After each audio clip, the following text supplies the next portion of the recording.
Hi, I'm Karen Fortune, Managing Partner of IAG Forensics, and thank you for being here for another episode of Behind the Numbers. Today we're going to talk about not-for-profits and fraud. Why are not-for-profits easier targets for fraud?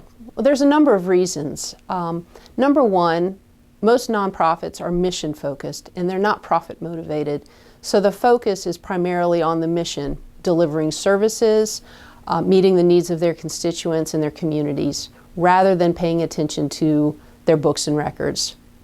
Secondly, there's little support for finance directors, so you might have one person or a part-time person in charge of the books and records without much support.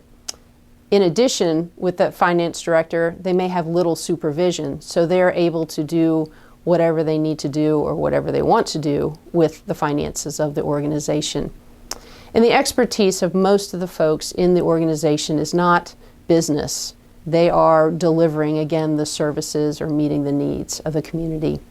So what are the areas that folks will exploit in nonprofits? Fraudsters, that is.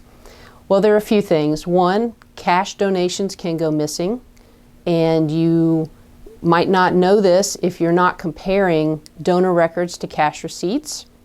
And many times these records are actually kept in different places. So you might have a donor database and a QuickBooks file, and those aren't necessarily reconciled.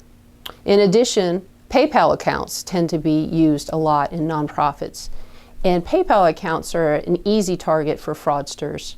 You need to treat PayPal accounts like any other bank account, looking at the underlying deposits and withdrawals, and looking at it to see, are there debit card transactions that are being drawn from the account, or are amounts being transferred to perhaps another operating account that's not belonging to the organization.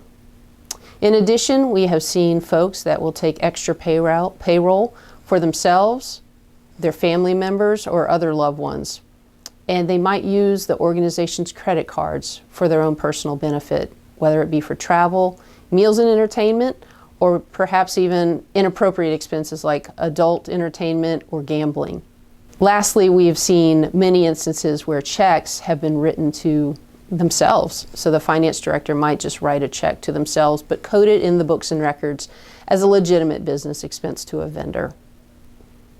I hope this has been helpful to you if you're involved in a nonprofit, whether on the board or serving in a nonprofit or an attorney for a nonprofit. And we appreciate you being here for another episode of Behind the Numbers. Again, I'm Karen Fortune, IAG Forensics. Thanks.